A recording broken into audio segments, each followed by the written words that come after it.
academia. Just be. Your Excellency, John Dramani Mahama, the former President of the Republic of Ghana, we are so thankful for accepting to be our Chief Guest of Honor, and most importantly, Your Excellency, permitting us to put your record of economic management under academic scrutiny and criticism this morning. Let me welcome, most especially, my dear brother and friend, Dr. Samuel Ofosu Ampofo, the National Chairman of the National Democratic Congress. Ladies and gentlemen, let me welcome the pride of Ekitechi, the Queen Mother of Ekitechi, that is commended in Naiguafu traditional area, Nana Jane Opogwajiman.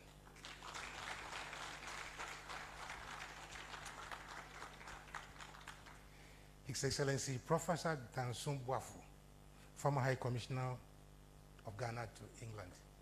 Prof. And of course, the former Minister for Finance and Economic Planning, Mr. Seth Tekpe. By way of brief introduction, and I was going to introduce this man as the chairman of the advisory board of the professional forum. But let me first introduce him as the former chief of staff, Obatan, Nana Atodazi. By way of brief introduction. Okay. The NDC Professional Forum is a registered center-left professional organization. Our membership consists of doctors, pharmacists, and allied health professionals, lawyers, engineers, university professors and lecturers, and other members of the knowledge industry. We have accountants, auditors, bankers, diplomats, security experts, information communication experts, trade unionists, teachers, nurses, researchers, economics, amongst others. As a public think tank, we seek to serve the society with researched and balanced information on national issues. We serve as advocates for social equity and justice. We offer community health services. And we also offer, sometimes we offer legal services to the poor and the needy. We create platforms and bring together some of the best brains in the country to discuss issues of national concern with a view of influencing national policy. Mr. Chairman, ladies and gentlemen, we support youth and women empowerment. And being a social democratic organization, we are naturally allied to the NDC and other social democratic institutions in Ghana. We support the party with our expertise, experience, and resources in the NDC's quest to deepen social democracy and ethical governance in Ghana. Let me at this stage introduce and welcome the following arrowheads that drive the NDC Professional Forum. You have your Dr. Ebo Jihuapia. You are the former General Secretary of the Ghana Medical Association. He's our Secretary General. Professor Colin Stephen Aholu, if he's here, Director of Operations. Minister Eric Bertin Huajato, Director of Money. He's Director of Finance. We have Dr. Vida Yakon, who is in charge of the Young Professionals Forum. That's our successor organization. We have Dr. Yajira Mensah, Deputy General Secretary, Admin. Even K. Hado, the money man, Deputy General Secretary, Operations. We have Fifi Bachman, Director Legal. Nana Ama Blancruche, in charge of Women and Youth. The Chairman, we have to announce that we have chapters across the length and breadth of the country because we believe that our services are needed across. So we have the regional presidents here, notably the regional president from the Central Region, Kakrayali, if you are here, let's recognize you. Then we have Arnold Kojo Edu Apia, he's the Director of International Affairs, Conal Dombe, who is responsible for Europe and United Kingdom. And of course, Ambassador Sampiyali, your humble servant, as the President.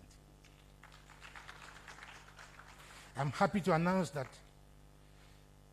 we have been collaborating very, very effectively with our sister organization, the Center for Ethical Governance and Administration. Professor Ohin Ejei is the Executive Director. Dr. Jerry Monfort, Head of Economics. Justice Moses Aheto, Executive Secretary of SEGA. Lawyer Cosmos is the Director of Legal Services. George Yanka is a bit indisposed, so he's not here. We are very grateful for all of you for attending, but especially the National Youth Organizer for the support he has given us in organizing this forum. Ladies and gentlemen, over the years, there have been so many issues raised about the economy of this country. Beside the cacophony of social media and party communicators, we who are in academia, who are in the professional world, have a role to play in explaining with facts and figures. So that by the end of the today, based on the presentation we are going to have from no other person than the former Minister of Finance, and the questions that inputs you would deliver, it's our belief and hope that we should have ended with a scorecard so that every Ghanaian will know what the real issues are.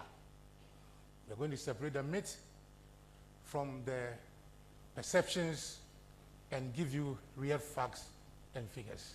On that note, ladies and gentlemen, on behalf of the NDC Professionals Forum and SEGA, we welcome you all to this function.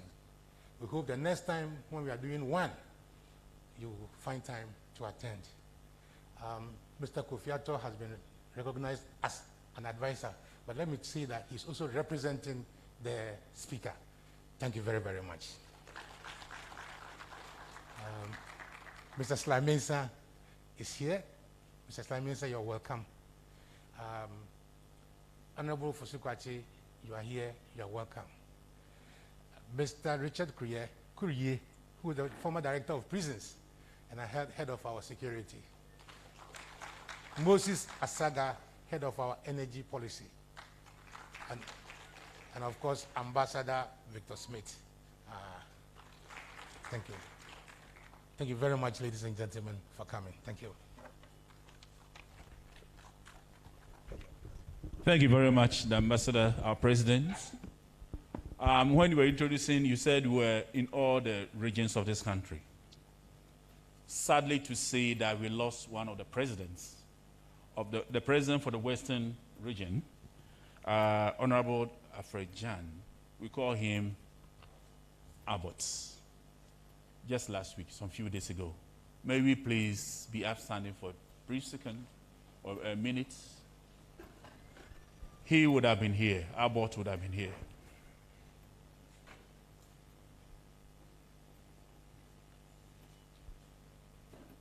May the soul of Abbott and all departed rest in peace. Amen. It's very difficult to say this about my friend Abbott. He has a name for everybody. But the program has to continue. On this note, I'll call the chairman for this program, to either accept or run away from us? You accept. Okay, so on this note, please take the mic and introduce and tell us why you have accepted this program. Thank you. Thank you very much, all dignitaries gathered here and all those present. When I got the call to be a chairman for this forum, in fact, there was a mixed feeling, but I said, let me go and check the background of ProForum. So I did a bit of investigations and got to know more about ProForum and what they stand for.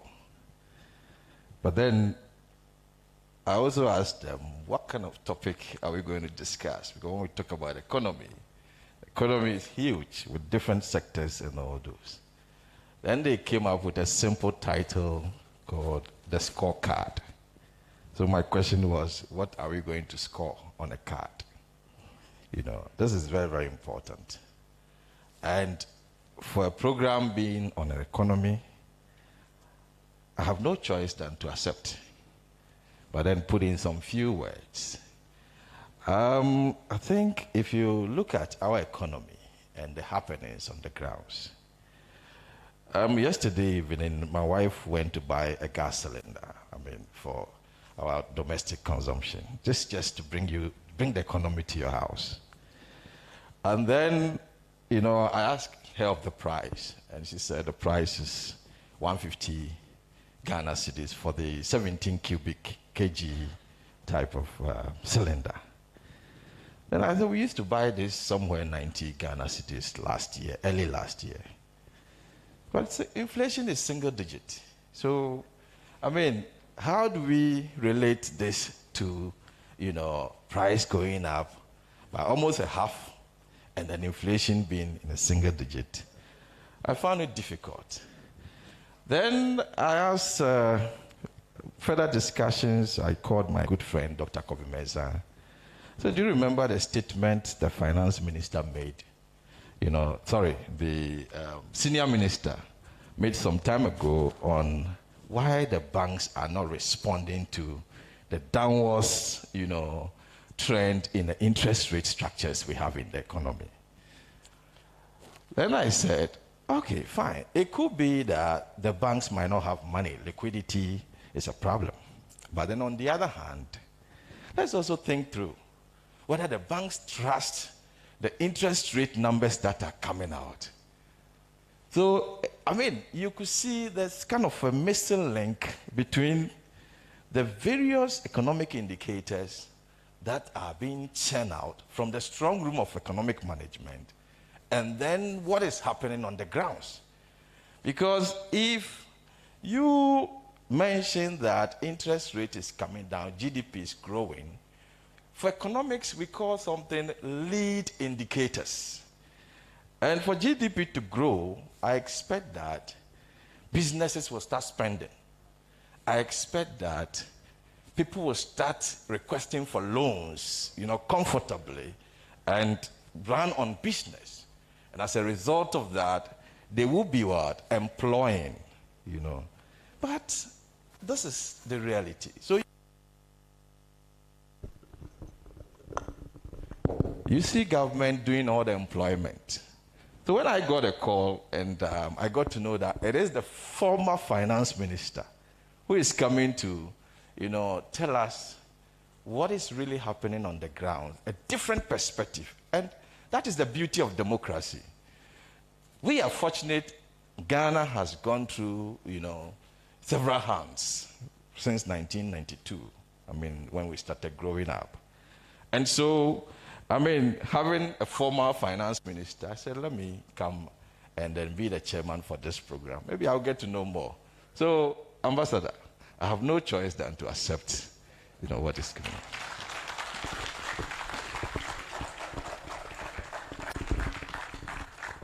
Thank you very much for accepting. And I've just been notified that there are a lot more people here who have not been introduced. And when we were introducing, the ambassador mentioned, our president mentioned, the Central Regional President. We also have the Greater Accra President for ProForum. Professor Nete, you are here. I was once at a wedding in Abuja, Nigeria, with my wife. And almost everybody there was introduced. So I asked, why do you introduce everybody? They said, if you don't introduce, they take their gifts back home. My wife and I were not introduced. So the person overheard me saying that. So he went to tell the guy who was doing the introduction. You know what he said? I said, because of the importance of this meeting, I've flown in a doctor from Ghana to come and be at this meeting. And always they say that Ghana is a gateway to Africa. But I want him to know, if Ghana is a gateway, Nigeria is the destination. On this note, I think that I shouldn't waste more time. I'll call in the person who has already been introduced. Honorable Setepe, are you ready? You're doing PowerPoint. If you're doing PowerPoint, then you have to change the architecture on the stage. Please put your hands together as you welcome the former Minister for Finance, Honorable Setepe, to take us through why we are here. There's a sanitizer here. And also, let me remind you that COVID is still real. My friend who is gone died because of COVID. Please, sanitizing, your face masks, social distancing is very important. Let's abide by that as we go through this program. Thank you very much.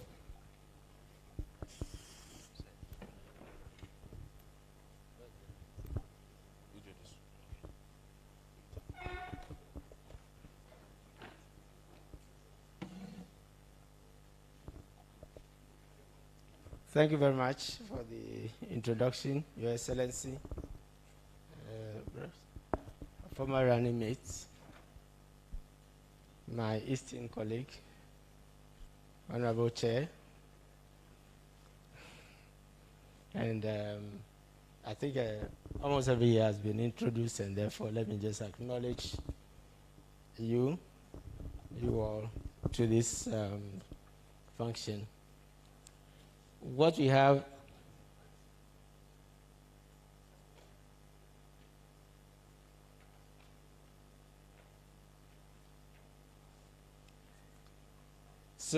I would take the PowerPoint approach because, as has been said, we would like to use some numbers. And let me explain that the numbers we are using, unless we state so, are official numbers. They are the government's numbers by governments. And I mean the NDC, or His Excellency President Mahama, and in some instances, Professor Mersey's numbers. Secondly, we start from 2013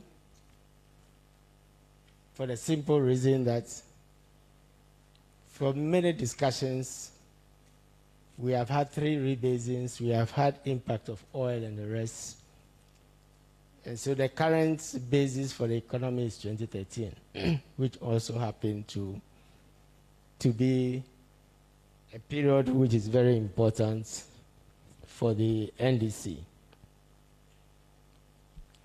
And therefore, most of the analysis will start from 2013, which is important because we have also now had a full 4 years going into 2020.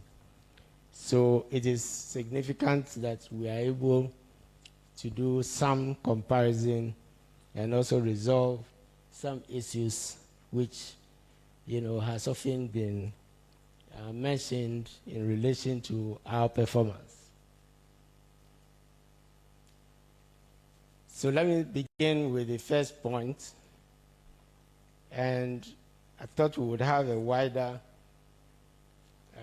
screen, but if you can, we want to state emphatically that there was little or no consolidation from 2016, as has been claimed. And let me explain. If you just focus on the yellow spot that we have, you will see that the year is 2016, and there was an expenditure level which is indicated, and then we do have a revenue level and an expenditure level. And you will see a figure standing on its own. It has no precedent, it has no antecedent. And as somebody who started my career within the PNDC era, I can assure you that you can go to the 1980s and you would never see that figure. This is very important for us because you would have heard over the last 8 years that we left a deficit of what, 10.3%, 9%, 8%. We just want to say that we did not leave that level of deficit. Let me emphasize, we did not leave that level of deficit. And I think it's important that our administration, our communicators, and others get this very clear. So what you have there is a figure of 5 billion standing on its own.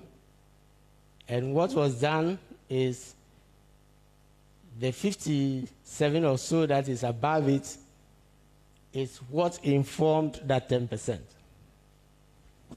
But you can see that as we go down, this was actually used to reduce that 57%. And therefore, the balance that was carried forward was less than the expenditure that was indicated.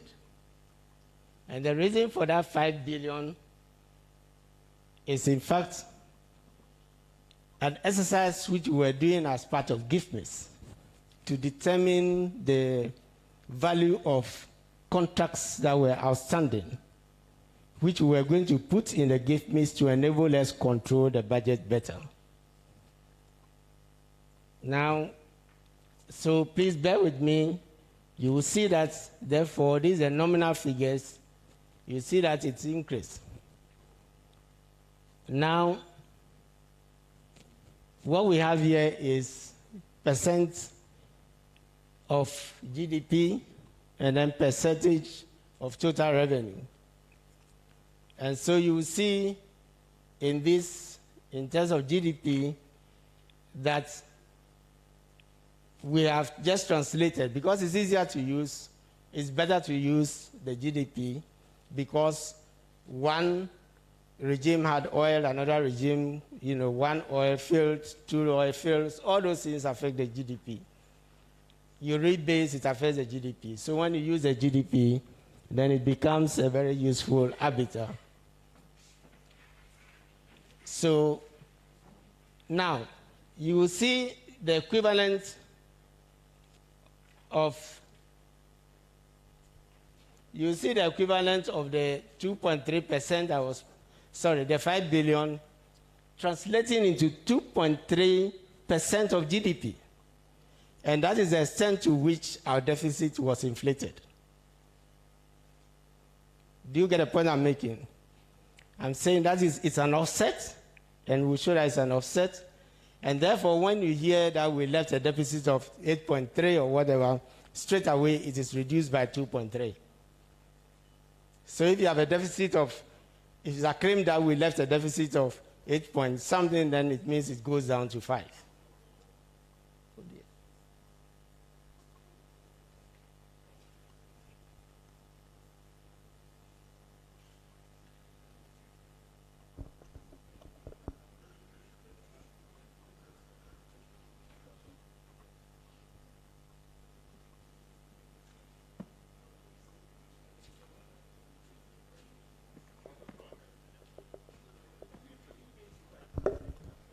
Okay, yes. Just a moment. I want to use my laptop.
Okay, thank you very much. Now, the same figure translates to 15% of total revenue. Okay. Now, if we graph it, you can see that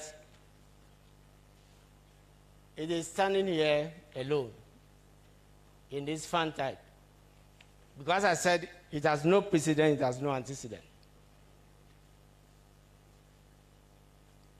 Now, if you again plot it, you will see a bulge here, and you see a small item here, right, which is that ratio. If you remove it, you see this becomes flatter, and you see that, in essence, the real deficit is going down. Okay, because it's reducing the expenditure.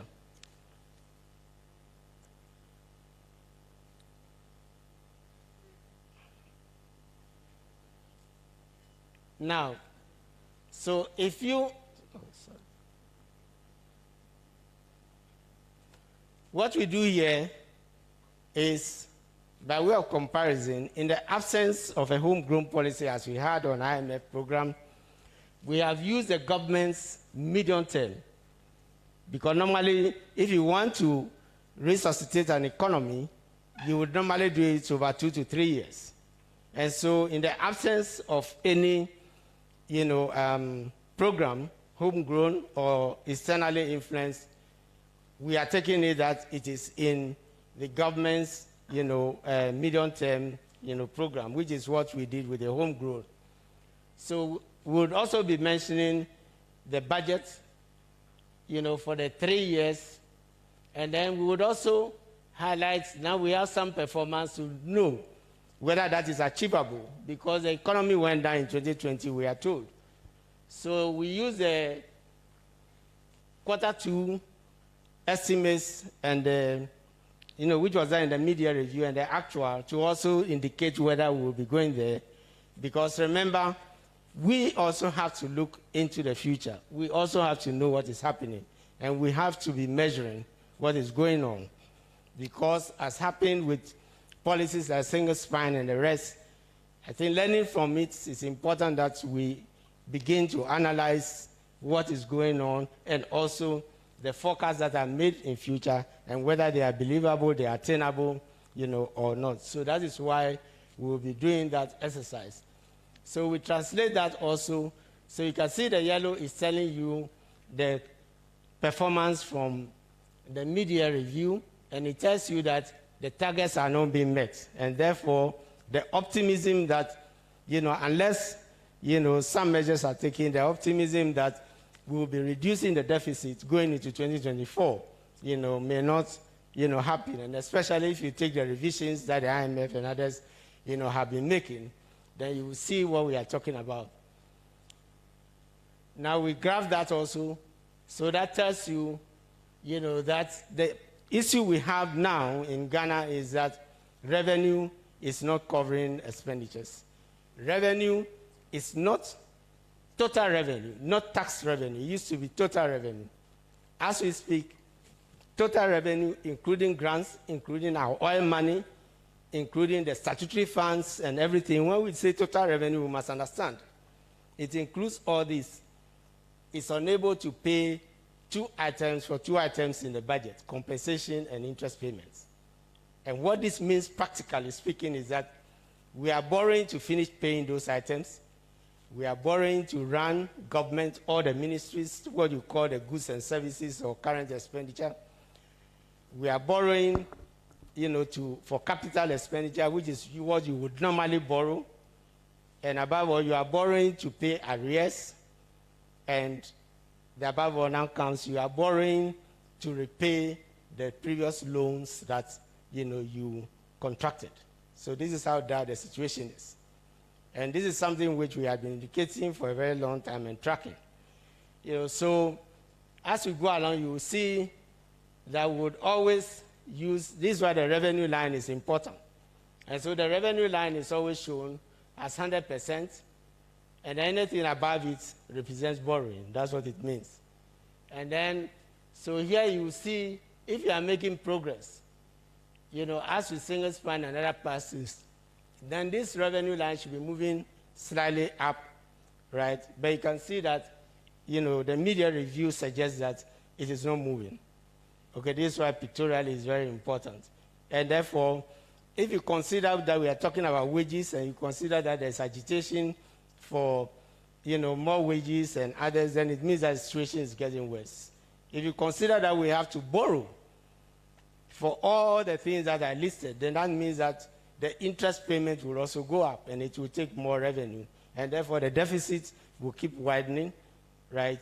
Again, unless some drastic measures are taken. This is what is, facing us.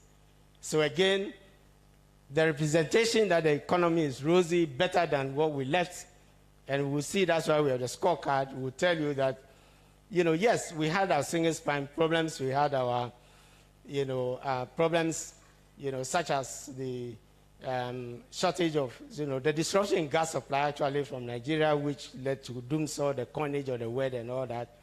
But we will see whether those problems and the global financial crisis, the drop in crude oil prices, the tariff bearing, and all those problems put together, every economy has some crisis. Whether, we did well or worse as has been, portrayed. So now, how was the 5 billion balance? Because the deficit we saw is a deficit which you call cash. That is cash coming in, cash coming out.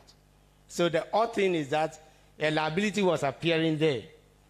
So to reduce it further, when you come to the arrears section of the budget, and bear with me here, if you add this for, two things are happening. You can see that almost everything here is red. And that is because you are bringing down a deficit and you are adding more. So you are increasing. It's in the red. So again, one of the things that has happened is that for the first time we had positives here. Again, it has no antecedent, it has no precedent. Right? But curiously, if you add the 4.29 to the 0.743, you will get exactly 5.03, the figure that we mentioned. And therefore, the positive was needed here to cancel what was being done, higher up. Now, the effect of this is that instead of the deficits, if you add arrears increasing, they begin to decline. So you see, you started with 18, 13, it's declining. As you go down, then you add another deficit, 1 point, it goes down to 14, then goes down further because of another positive 13, and you end up, with 10. Again, the percentages are there. So you remember we got 2.3. So if you add this 1.3 to this, you get to 2, you get a 2.3. This plus this. This is just another, offset, that was done. I won't bore you with the details. But you would have realized that the deficit that started with 8.5 has been going down to 6.1, and then going down to, it went outside to 6.8, ended with 6.1, and then 4.7. So it means the real deficit that was carried forward is either 6.1 or 4.7, depending on accounting. That is the record in 2016. It was not. And you remember that when the parliamentarians challenged His Excellency when he presented the State of Nation address, 6.3 was used in the subsequent budget speech, which means that it's acknowledged. Now, if there was a consolidation, which means a reduction in deficit, then let me submit that it is the NDC that achieved that consolidation in 2016 for the current administration.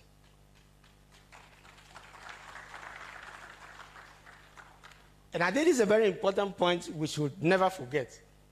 please, the communicators and everybody, we didn't leave a deficit. These numbers are from the 2017 budget. You can go to Appendix 3B, they are there. And you can validate it for yourself. Okay? The budget, 2017. And subsequently, it has never recurred again. Okay. So having settled this, and this is one of the important things about the scorecard, so that you can lay issues bare and then understand, what is going on. Let me also state that if you take the Fiscal Responsibility Act, which is 6.1, which is from our Public Financial Management Act, there has never been any year, because you have to take out the fact that they don't add bailout costs and the rest. When you add the bailout costs and the rest, there has never been any year since when the deficit has come close to 5% in our 6.1. That's even if you take it to be 6.1 and not 4.7. So that's a true record. It has not been achieved, and as we speak, the deficit is around 15%. Officially, it's indicated as, So again, the question is, a deficit of 6.1, even if we take 6.1, compared to a deficit of 11 or 15%, they continue the narrative that it did better than the NDC. Yes. Recently, it was said in Europe, in Germany, that we led a very terrible economy and all that. No. The facts are there in the numbers. And I think it's very important that, we do not accept that position.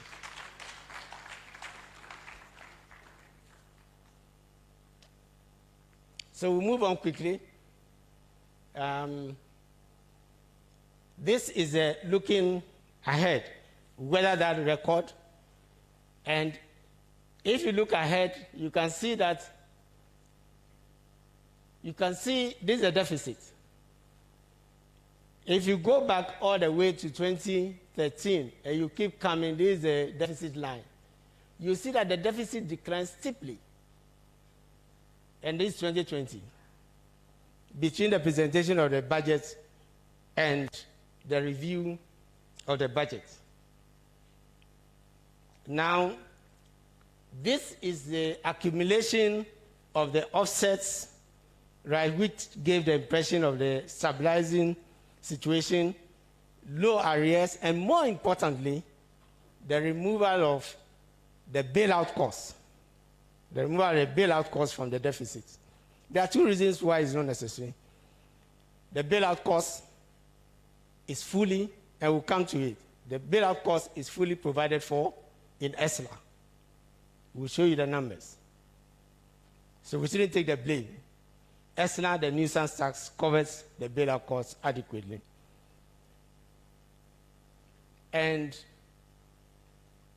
there was, if you go to the IMF Article 4 in 2019, there was a gap of 3 to 5% that existed already. I'm pointing these things out for us to understand that all the slippage that you see here, which has led to the deficit going, when the deficit goes up, it slides, cannot be attributed to COVID. So again, that is something which, is very important. That it was disclosed in Article 4, and it was disclosed actually in the report for the RCF or COVID loan. That deficit was there of 3 to 5%. And in fact, one of the bases for resolving that deficit was gold monetization. So that also is not a new phenomenon. It's not about, financial markets, opportunities and all that. And the bonds and things were named as resolving it.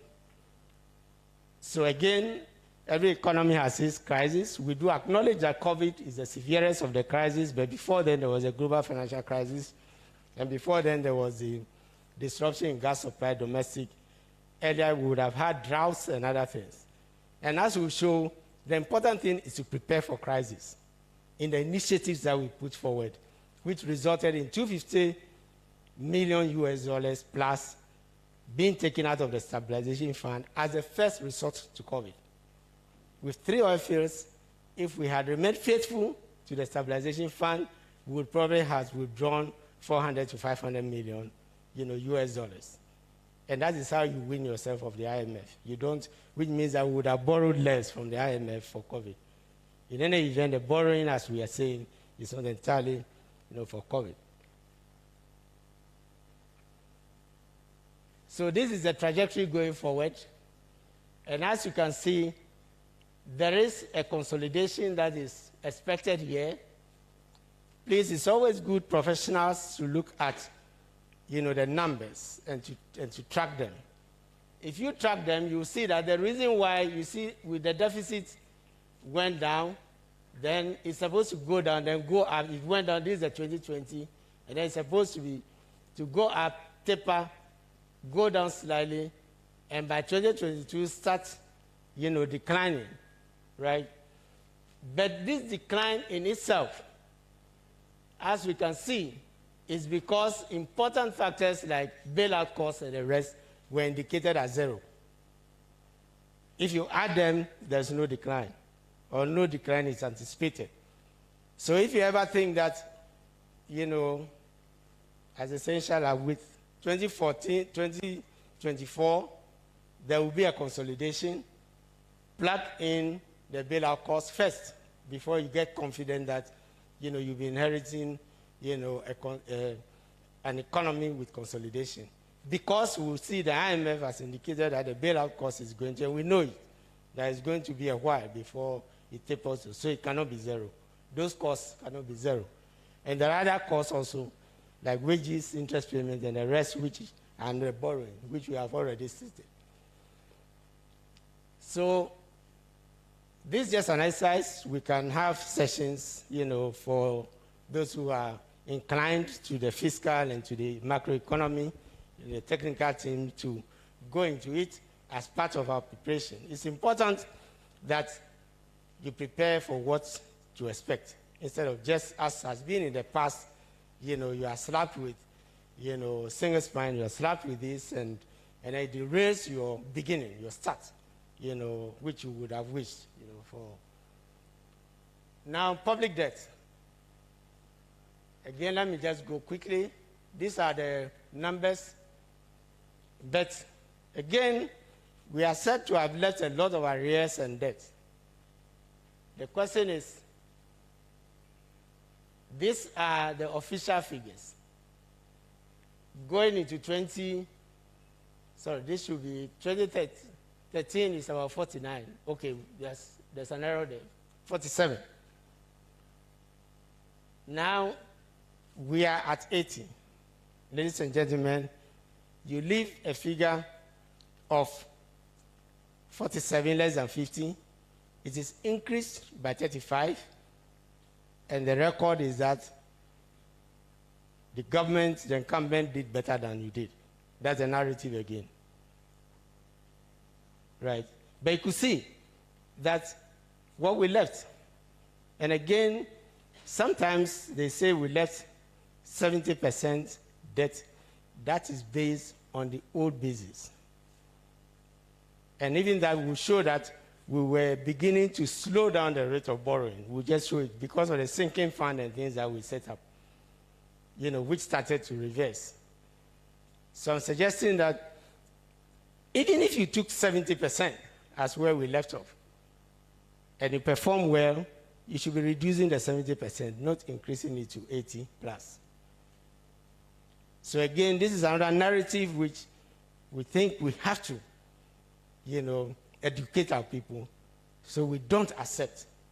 Another narrative which we were discussing is said that we left a very bad, deficit of 2.8, slow down growth. That's 2.8 growth in 2016. But we had our crisis. Yes, we did have crisis. We also budgeted, for $99 per barrel, and we ended up with 35. It never recovered until 2017. We had 1 oil field. We passed on 3 oil fields. So we had our crisis. Yes, COVID may be severe. It led to, we are not denying that, right? So we left, but the point I'm making is that 70%, which is the old basis old GDP basis. So again, know the numbers, right? Because we've been, pointing it out, and especially let me acknowledge our parliamentarians for bringing this up constantly, you will see that the old numbers are no longer being compared, apples and oranges, to, the rebase, basis, right? But occasionally it comes up. But I'm saying that even if you use our old basis, we left off better in 4 years than, the current administration at 80%. And the record is there to show. So, and this is the point I was making, that this is the debt. And you can see that if you go to HIPIC, you will see it rising. And then because of borrowing for single spine and others, it rose. But by the time we finished paying for single spine arrears and others, it started tapering. It started going down. It tapered and it started actually going down. So this is what I'm talking about. It was going up. The rate at which we were borrowing was going up because of those programs. But by 2014, when we started, you remember the smart borrowing, right? Through self-financing, through sinking funds, the initiatives. And this again to show that our policies worked. I think we should not be told that our policies did not work. The policies worked. And the evidence is there. This is the rate of borrowing which started to decline. And then, because those measures were stopped for 2017, you can see the rate of borrowing going up. Again, we are using official figures, right? And this graph has always been shown in the budgets up to 2019. It's no longer being shown. And it's in the debt management report. I'm not sure if it's in the 2021, but it's in the 2019 debt management report. So if anybody contests the fact that we reduced the rate of borrowing recently, you would have realized that, you would have read or heard, that the rate of borrowing has been going down better than even the Kwame Nkrumah era, better than even the period that you had HIPIC, when our debt was forgiven. Still, the rate of borrowing was better. But this is a true official rate of borrowing, and we have it with the numbers. And so again, we should not accept that narrative. We brought down the rate of borrowing by any measure, that is taken.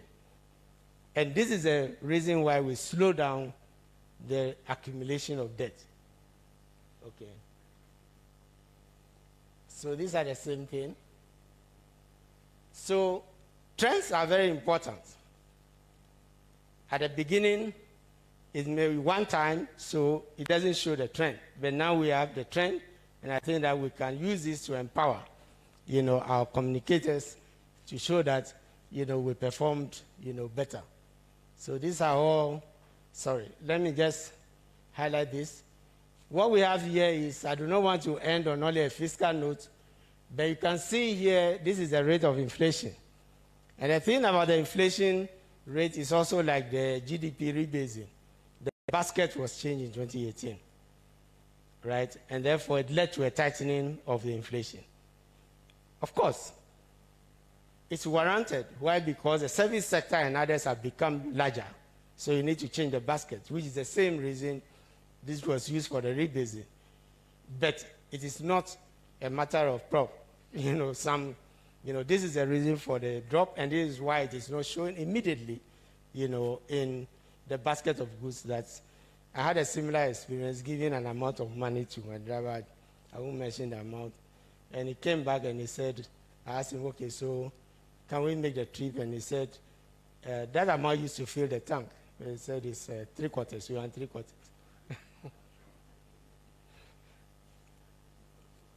Now, this is the rate of growth I've mentioned already.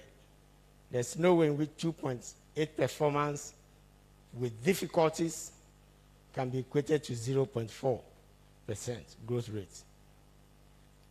And throughout the period that the economy slowed, for us, we did not bring the economy close to recession. We have had 2 consecutive quarters of recession. It was widely reported. Do we know how significant That is, I have seniors here as a PNDC boy. That was the first time since 1983 under the Structural Adjustment Program that Ghana came close to recession. And that is the result of the fundamentals or the basis that was laid in the successive structural adjustment programs. In fact, the last time Ghana experienced negative growth, which we came close to, was before 1983. And some of you economists will have seen, a graph which is popular. You see the oscillation from positive to negative, and then from 1983, it stops, and it's all positive. Right. So I think both antecedents and currents. So we had difficulties, yes. But again, it's important to know that one of the reasons for the sharp increase is like 2011, oil, into 2012, when we did 14%. There's no acknowledgement.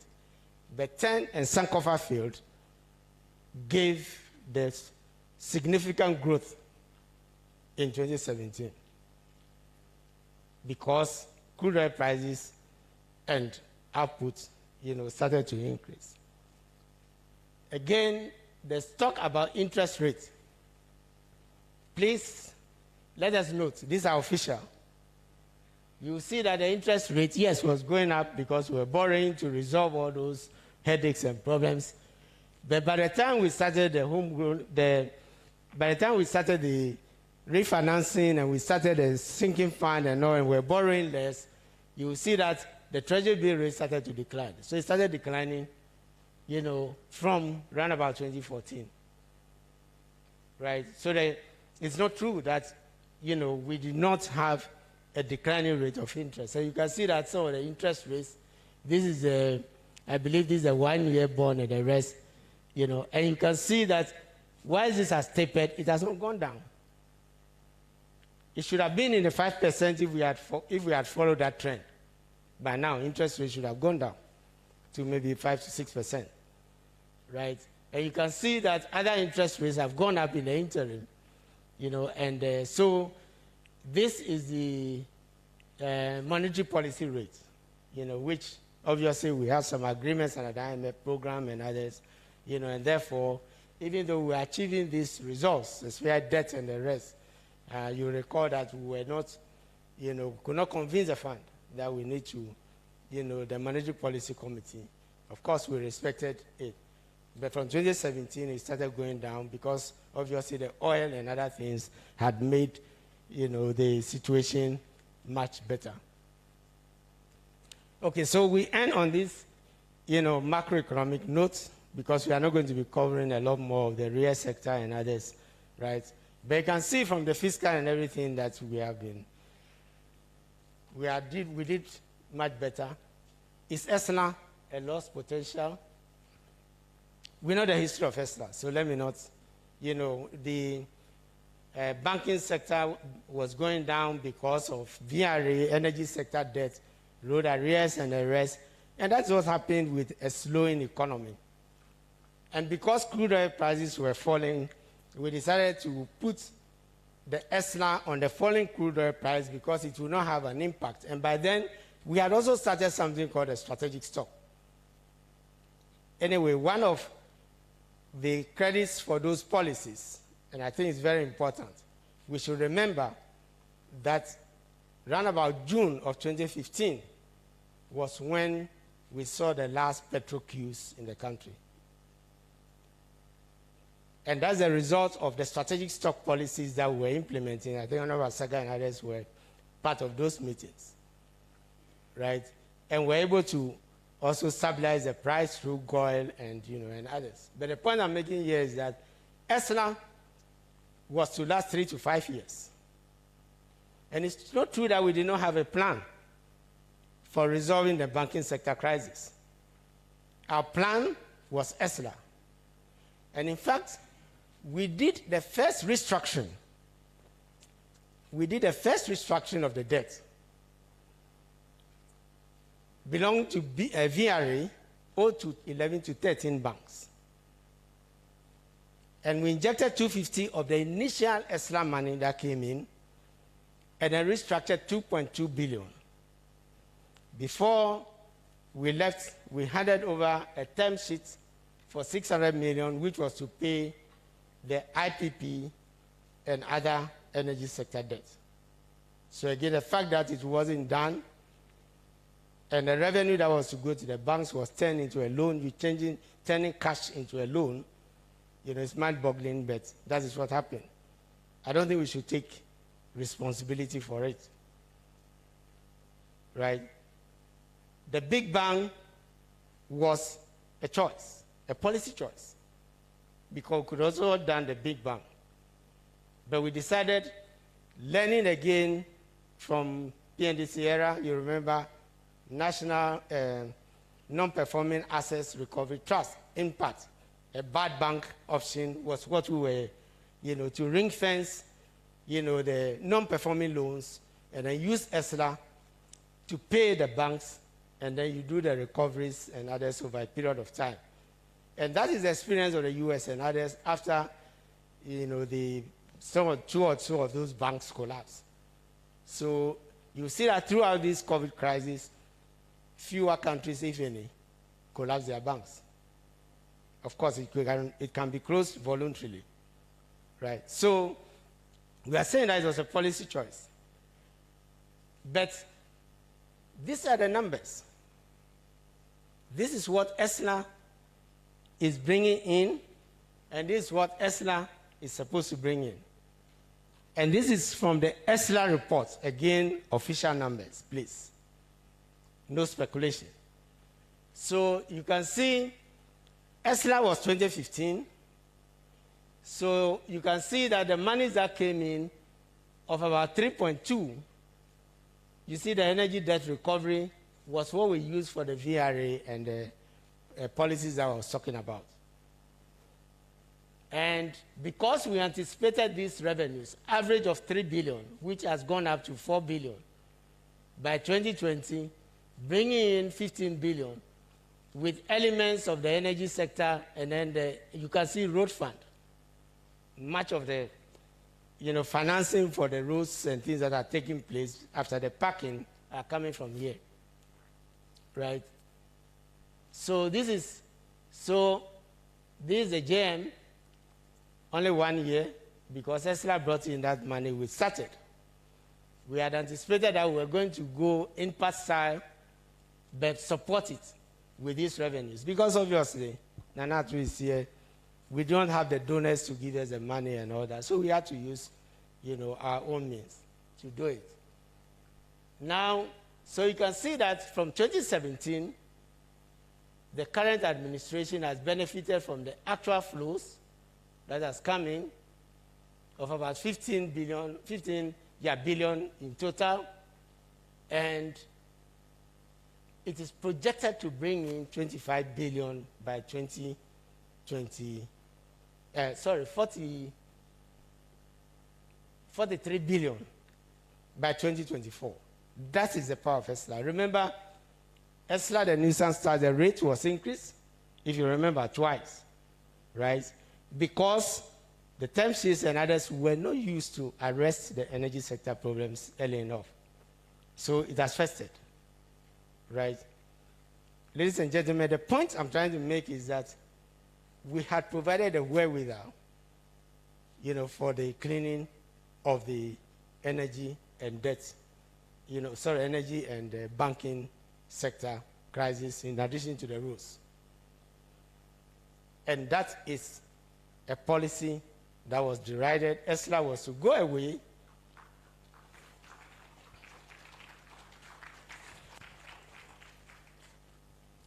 Sorry, usually my punchlines don't come. So. Okay, so I'm saying that, yes, in fact, we did the asset quality review report. The asset quality review, which gave rise to the current banking sector crisis and others, was done by the NDC. And it is that which informed this. And yes, there were malfeasance. Not denying that. But we have corporate entities which are different from the owners. That's one crucial point. And banks are systemic to the economy. right? So you look for, in fact, Europe now has a banking dissolution or resolution law, which is what we were going to implement, right? So that if a bank is going, it will be wound down, probably gradually. The owners, would have to, whatever assets will be sold, but a big bank was definitely not our option. Let me repeat, it's a policy option, right? We had an alternative, which would have kept most of the banks, if not all, standing. Because it takes a long time, in some cases 20, 30 years for those banks. And since the collapse of the banks, I'm not sure that we have been able to raise an indigenous bank to the level of 400 million capitalization. So this is a graph. Let me just focus on one. The whole of the yellow is the ESLA money that has come to the current administration. And the blue is what we came in, which we did not even fully utilize. So again, I don't think that we should accept this narrative that, we left the current administration to go and borrow to resolve, the banking sector crisis. What happened to 43 billion? Couldn't it be used to restructure, even if you had to pay in advance? Again, this is a narrative which I think we should not accept.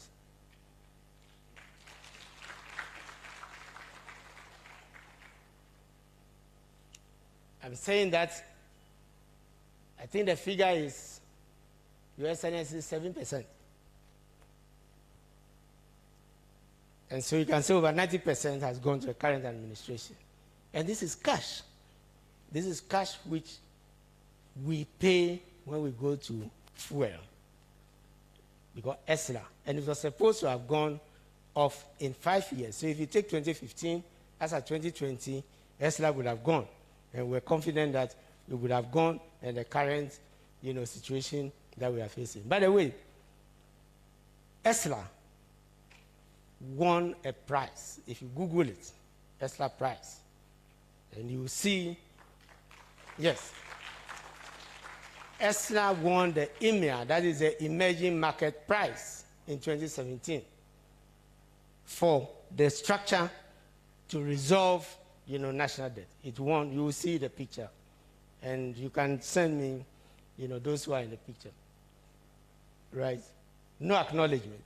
But that doesn't matter. We just have to note that ESLA structuring and everything won the nation a prize in the financial markets. Petroleum. Again, the PRMA rules. Are they unraveling? There was deep thinking that went into the fashioning of the Petroleum Revenue Management Act. That's what PRMA. Because there were problems that the economy was facing for a long time.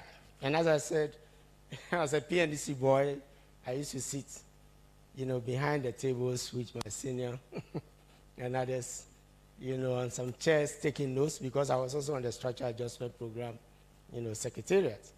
Then that was before VAT.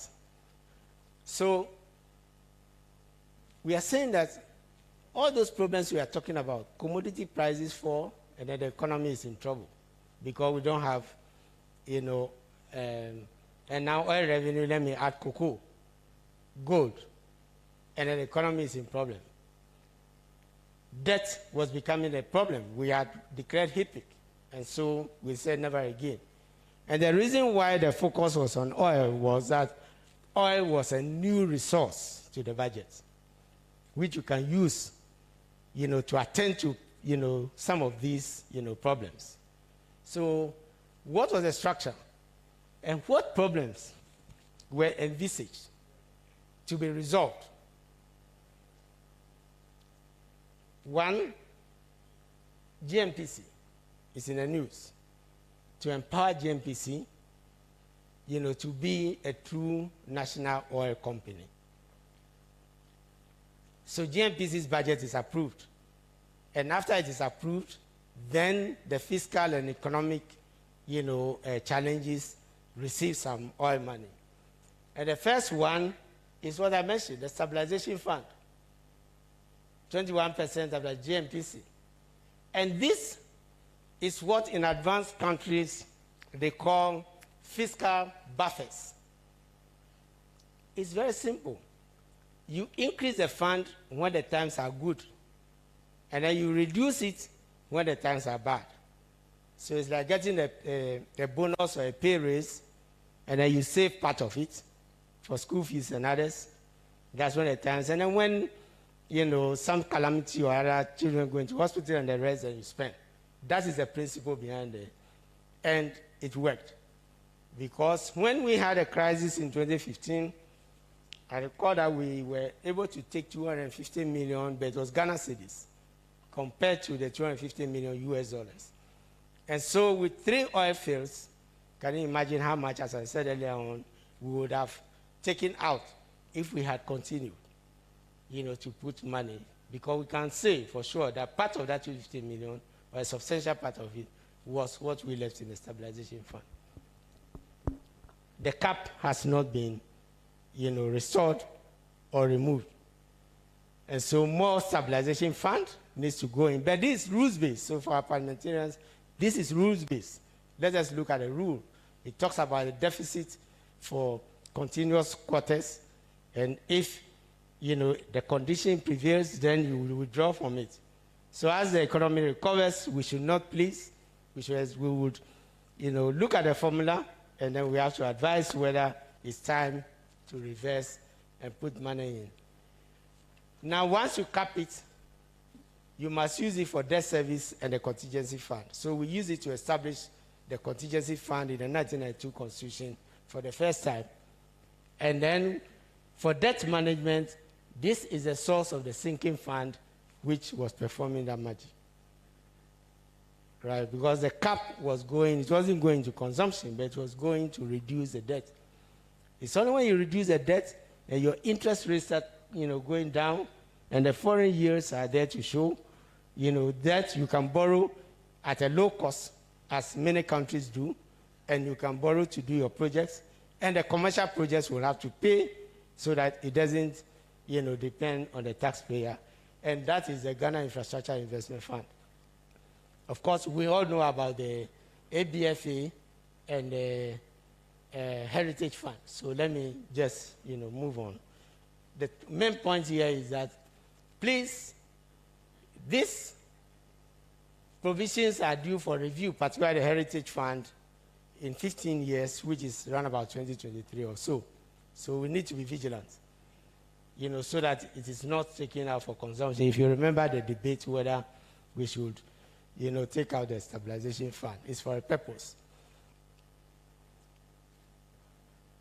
So again, similar to ESNA, we have this. These are the revenues that are flowed in. And this whole portion, the larger portion, this is the Professor Mills portion, 15%. This is the Mahama portion. And you can see half of it in the last 3 years alone has accumulated to the current administration on account of Sankofa and Tenfield. Yeah.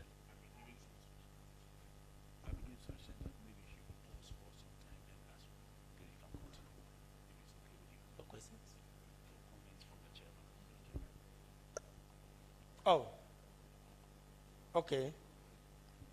I was waiting to the end, but we are almost, I think we are almost at the end. So, okay, so you will see again that this is one of the legacies that we left. If you take the last 11 years or 10 years, this is the 10th anniversary of oil, 2011 to 2021. And so the scorecard shows that, more revenue, oil revenue has flowed to the current administration from 3 oil fields than the 8 years of, Mills Mahama. So again, one cannot say this is a poor legacy to leave. So if you take this revenue from Tenfield and Sankofa and you add it to ESLA and you add it to, by the way, sinking fund, I almost forgot.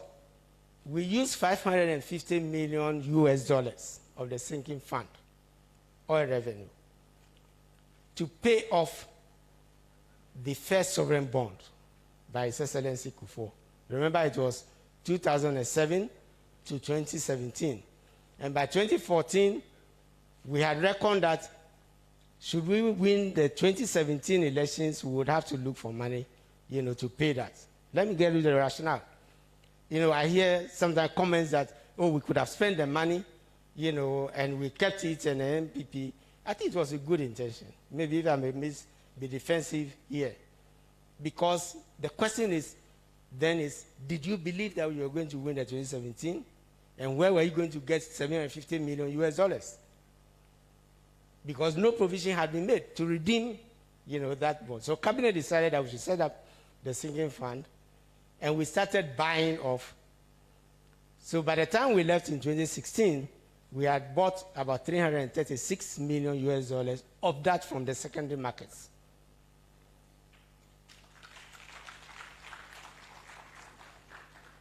Now, we had to make a disclosure when we were going for the 2016 bond, according to the rules. And so those who were holding the remaining amount of money, the bonds, decided not to put it on the market. Why? Because the interest rate was going down, right? And they preferred to end at 8.5 at maturity. So we're waiting for them. The maturity date was October 4th, I think. That's the anniversary of the bond. And I can assure you that we had about $250 million in the sinking fund, and the current administration used it to pay off the remaining $200 million on the bond, on that bond.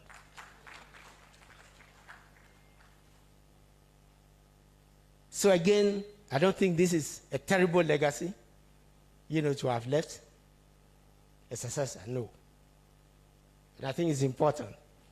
In any event, we had a program, a plan.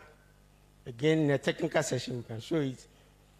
To use a sinking fund, we had refinanced the balance, $550, and then to pay it off, and to start paying down, and not wait for 10 years as we did, the new bonds that we were introducing, which were for 10 years. And with 10 Sankofa, we were sure this is the only way you can borrow effectively. This, again, was slowed down or stopped, and that is what is leading to the current, debt situation, because the funds, despite oil, additional oil, are not being used, for the purpose. So again, this is the same information, from the oil fields. Later on, you can have the benefit of it, which you can see the graph wherever you go, whether money going into ABFA, money going into whatever, you see that clearly. There was more money flowing, to the economy. Now, again, as I said, we also face a calamity. You see, this is the price of crude.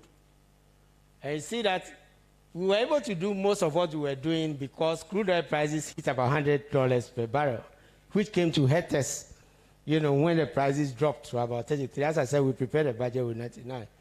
So you see that in terms of oil price, together with the tariff bearing, you remember the FPSO, Jubilee tariff bearing, and all that, we suffered the most decline in price. You can see around about 2015, right?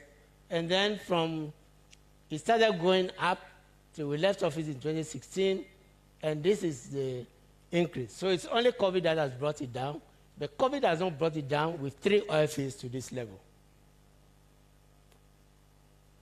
Right, so again, in terms of achievement, I think that now we have the data, now we have the information, we're putting it together. I don't think we should accept, again, that narrative, or that, there was more pain, right? If you take oil revenue, you take ESLA, and let me say confidently that this administration also had the most support for a crisis in our history.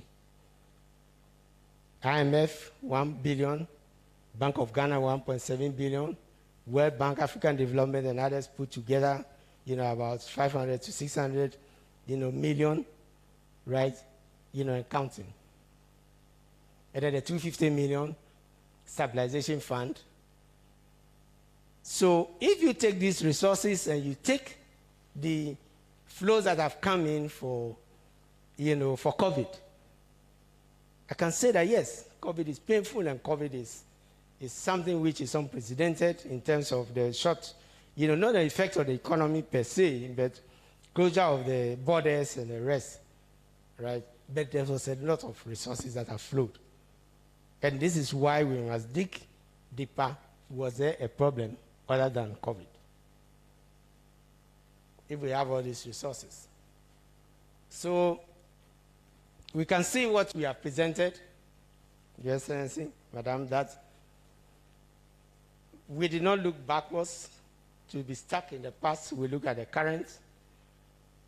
And we can say with some confidence that we had certain policies, we need to sharpen them, to have addressed some of the problems and crises that face us. But we also had a package. I won't go through all of them. You remember GIFMIS, you remember revenue modernization, you remember the tax laws, remember we set up a GRA, we merged IRS and the VAT service, where I used to be deputy commissioner, together to form the domestic tax division, and we were on course. We did single window, if you remember, which is digitalization, right? And then we're on course to do the domestic attend to, so that we could strengthen. And in fact, from the beginning, despite all the difficulties that we had, our total revenue and tax revenue in 2015 remains unmatched, the levels, in terms of GDP. And so I want to thank you very much, for listening, and I'll hand over to the moderator. Thank you very much.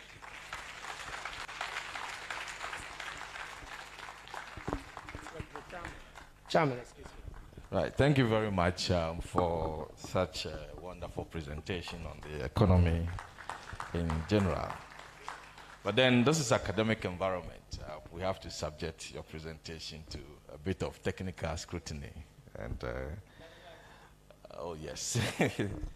Right. So as a chairman, I'll take my question first before we open the floor for the others to ask questions. Now, when you say bailout cost, did you factor in the interest that will be accrued on the bailout cost, or is because it's government money, it's just capped just like that? That's one question. And then the other one, only two questions on the fiscals. You realize that the fiscal, directions, looking at our revenue, looking at our expenditure, was on its own trajectory, which perhaps as a former finance minister, you will know what is driving this trajectory. Then suddenly, COVID came in and we hear that there's been a blow up in our deficit. Can you perhaps open up on what was driving the trajectory we had before COVID? And what do you think will be the measured effect of the COVID on this economy? This is very, very important. I think I'll take that too and then leave the rest for. Yeah, thank you very much. The bailout cost includes interest. You recall that, in fact, the restructuring that we did, because we put together the non-performing loans, which had interest. They were bundled, all those costs, and they were to be paid out of, exact. And it's being paid out of ESLA. So, yes, it includes interest. Now, if you take the current administration, recall that they had converted the cash, including the VRA restructuring that we did, into the ESLA bond, right? And taking an external and domestic loan the bond means that they had borrowed, right? That is carrying interest. So it also has an element, of interest. The controversial point is whether bailout includes the energy costs, which we had included. And you recall the debate in the 2015 budget, where the energy sector arrears were not shown as expenditure, they were not shown as arrears. They kept the arrears at the same level, and straight away it went into amortization or debt repayment, right? You cannot program to pay for a debt if you didn't incur it. So one can argue that maybe it's the ESLA bond, but then the ESLA revenue is included in the budget. So you must show the expenditure, but showing it would have meant the deficit would have gone up. And that goes to your second question. The trajectory, you recall, was, I recall, 3.7 or 3.9 to 4.5, then 4.7, and that was when we were set to be consolidated. But if you go to the IMF 2019 Article 4, right, all those things were adjusted. In fact, 2018 was adjusted to about 5.8%. 2019, I think 2018, 2019 were adjusted to, 2017 was barely adjusted. So it was adjusted to 7% deficit and then to 7.2%, which some of us had been arguing because the bailout costs in particular were not being shown, to determine the deficit. They were being shown as a footnote, which was for the first time. That's what we call exceptional costs. So the short answer is, because the fund and others, and we also point out this, our MPs and the rest pointed this out. In fact, our MPs and the rest came up with the fact that the deficit was more around 7% than the 4.5 and others. And this was borne out in Article 4, which revised the figures backwards, right? So it's like the current situation where we keep insisting that the deficit for 2020 was 11.3%, but in actual fact it's close to 15%. If you added all those things. And this is where Fitch, the ratings agencies and others also put, And people ask why the reference to the IMF and these multilaterals. Yes, it's not about austerity. It is because Article 4 is Article 4 of the fund, the constitution of the fund, when you join. And you have to open your books for the fund to look at the health of your economy, whether you have a program or you don't have a program. That's why we have had to, Article 4, after their exit, you have to. And you have to make disclosures. And in fact, the draft is sent to the minister and the governor for them to review. What we call the Article 4 reports and the rest. And if you have comments and things, and when your country is being considered, your executive director actually goes to, respond at the board before the report comes out. So it tells you that there's a certain level of credibility that goes, with, and it is done for all countries. It's done for the US, it's done for Germany. I always tell people, just Google Article 4 Germany, you see it. Even the advanced countries who are on the board, they have to open their books. And so that is a measure of credibility, which goes with it. So I hope in fact, it was quantified. That's the point I was making. The deficit was quantified at about, the cost of COVID was quantified at about 3%. And so if you, in the RCF report, that's the COVID loan report. So if you add the 3% to the 4.5%, that should give you 7 points, let's say 8%. So even by the official numbers, why 11 was accounting for the gap? Yeah.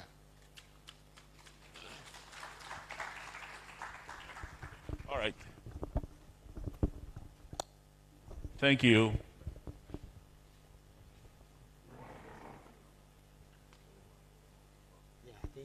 Thank you very much. May you put your hands again together. The questions will come. And I think there's a slight change in the program. It's understandable.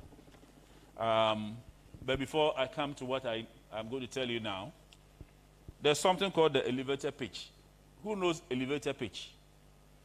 You find yourself in the same elevator with the rich people in this world, Bill Gates, Warren Buffett, Sam Piale, and in the same elevator, and you are supposed to ask one question that will change your fortune. They asked one Nigerian person, what question will you ask these rich men and women in the same elevator to change your fortune? You know what the Nigerian said? Just rob them. Don't ask any question. Just rob them and they'll be rich, and don't keep on asking questions. There are some few who are not introduced today, but as I said, the same Nigerian. I hope there are no Nigerians here, I'm sorry. If they are here, forgive me. The few were not introduced today, and Madam Joyce, you are not introduced. A special aid to the former president. You are recognized. You are here. Dr. Joseph de Graft Kwanzaa, the Dean of the Faculty of Law, Central University, a proud member of Pro Forum. A long list here. My own brother's slide has been introduced. Sylvester, do you want to be introduced again? Oh, yeah. He doesn't want, but he's a former CEO of the National Health Insurance. We have Alfred Boyan, the National Treasurer, Governing Council of CIMG. Alfred, oh, you are here. Thank you. Madame Ruth Della Sedo, Deputy National Youth Organizer. And I just had a call from the NUCS president, and he's here with his executive. NUCS president, are you here?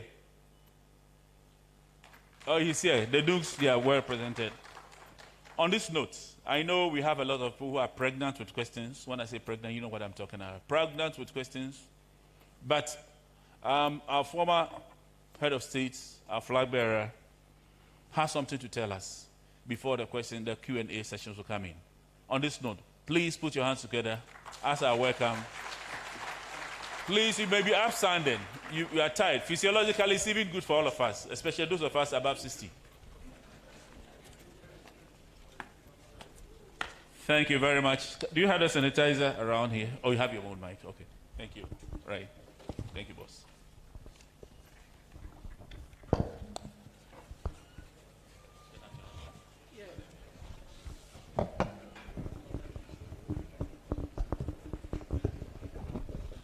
Thank you very much, ladies and gentlemen. Let me begin by thanking our colleagues of Pro Forum for putting this together, and also the Center for Ethical Governance and Administration. There are several occasions on which I have suggested to this government that it does help in certain times of difficulty to try to build a consensus on policy going forward. And I give the example that it worked for me at a time when we're facing strong headwinds in the economy. And Seth and others, P.V. Obing of blessed memory and others, came together and said, look, why don't we hold a national dialogue on the economy and bring everybody together so that we come out with a homegrown fiscal policy that all of us can have a buy into. And that led to the Senchi Forum, which was held at the Senchi Hotel. And Seth, P.V. Obing, and several other people were key in bringing this together. And it led to the homegrown fiscal policy, which we eventually, when we went into the IMF, presented as our policy document. And it was adopted hook, line, and sinker. Nothing was added to it. And it was on that platform that the economic turnaround began to occur. I suggested it several times, but it doesn't look like that is the... Should I take it off? Well, some people say they can't see my face, so... Since all of you are in mask, I can take mine off and feel protected. And so it led to the homegrown fiscal policy. That led to the economic turnaround and the fiscal consolidation that we began to achieve before we handed over in 2016. In the absence of a national dialogue like that, platforms like this are important to give the other perspective government has access to all the tools of communication. And so monetary policy committee report, social report, the finance minister comes to parliament, gives a media review and all that. But you need platforms that will give other perspectives to what government's hymn sheet is. And I think that is what we have attempted today. For those of you who are not students of economics, you must have found the tables and things a bit boring. But we intentionally came here to the University of Ghana Business School, to the CD conference room, to give, the students here, an opportunity to look at what the other side was. And I think that Seth has given a good technical perspective. I am not an economic expert, and so my presentation would deal more with bread and butter issues.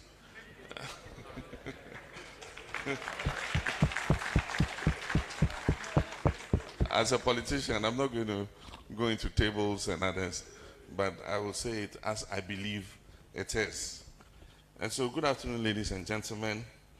Let me begin by thanking Mr. Seth Tekpe for his comprehensive delivery, which has brought home a number of key issues surrounding our recent economic trajectory. I do not intend to belabor the points he has made, except to reinforce a few of them. I'm a historian at heart, and so I like to look at these things from a historical perspective in order to give context to what we're witnessing today. Much has been made of the impact of COVID-19 on the Ghanaian economy. The truth, however, is that our economic history has, over the last few decades, been characterized by booms and busts, dictated by both domestic and external factors. For those of you who have looked historically at the Ghanaian economy, we have periods where we have booms, and then we have periods where we have busts. Most of these busts are created by either external economic shocks or some prevailing conditions within. Since the days of President Jerry John Rawlings, and even before then, these shocks have cyclically derailed incremental progress made over the years. The older generation, for those of you who are my age and around there, would recall how bushfires and droughts in the early 80s plunged the Ghanaian economy into crisis, leading to a very lengthy period of negative growth and very high inflation. By dint of hard work and skillful management, the then PNDC government managed to salvage the economy and brought back sustained positive economic growth. For those of you who remember the Economic Recovery Program, the Structural Adjustment Programs, and all the acronyms that came with them.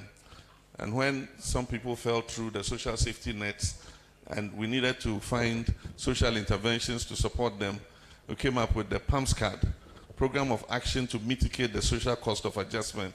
For those of you who are my age, you remember all those things.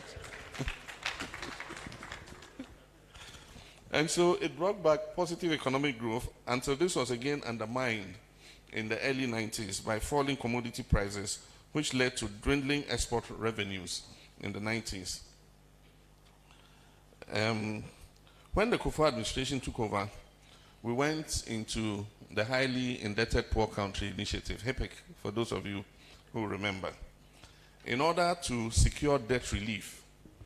Up to $3.8 billion of our debt was written off.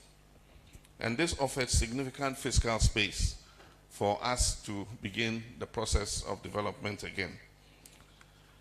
At this period too, there was a transition in the structure of the economy from one, it started in Kufuor's era and it crystallized in Professor Mills' era, because I remember in 2010, that was the year when services overtook agriculture as the biggest contributor to the Ghanaian economy's GDP. But the process started in President Kufuor's time. Services began to grow at an astronomical rate, and by 2010, they overtook agriculture. And so it changed the structure of our economy. In the latter years of the President Agyekum Kufuor administration, we discovered oil in commercial quantities, and we joined the League of Oil-Producing Countries. A global financial crisis reared its head around this time, and this also impacted our economy negatively. Then in came the Mills administration, under which I had the privilege of serving as vice president and head of the economic management team. We in turn inherited a large budget deficit and huge arrears, as well as a depreciating currency. The effects of the single spine pay salary also impacted revenues. Many people tend to overlook the fact that it was during this era that Ghana also recorded its most prosperous period of economic management. We had the highest levels of economic growth before oil production kicked in. For instance, in 2010, we grew at 8% without oil, non-oil growth. We didn't have oil, we grew at 8%. And then at 14.4% in 2011 with oil. By this time, we had become an oil producer. That was the first year of oil production, which happens to be the highest growth Ghana has experienced in history. But let me say that non-oil growth for 2011, that is without oil, was 8.4%. Oil topped up to make the 14.4%. And the following year, 2012, we grew at 9.3%. We also achieved the longest sustained period of single-digit inflation of 33 months, among several other important milestones. The cyclical shocks came back with a vengeance between 2013 and 2016. These included problems with power production, for those of you who remember, when unreliable gas supplies and frequent breakdown of power generation equipment resulted in